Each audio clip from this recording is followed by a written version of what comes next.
This is day 141 and today we are looking at the ceiling Excel formula.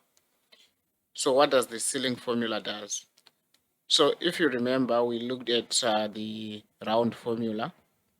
So to round numbers, decimal numbers, you use the round formula and you choose whether you want to round to the nearest 2 decimal places, 3 decimal places, 0 decimal places, and so on.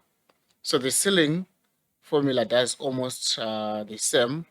But now in this case, we are rounding up whole numbers. So for example, if I want to round to the nearest 100, this number, then I make use of the ceiling. Here I'm rounding to the nearest 100, so 361 becomes 400.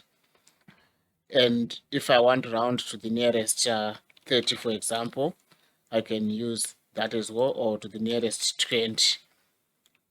Whichever I want to round to the nearest to, I can use the ceiling. But it's always rounding up, not down. So it's rounding up to the nearest. So how does it work? I'll just do the formula here. So it says ceiling. So there is the formula for ceiling. Then you choose the number that you want to round up.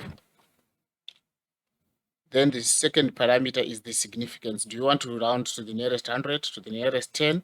So because I want to use a dynamic number, or I want to be able to change the number I want to use, so I can say I reference to this D1 cell here.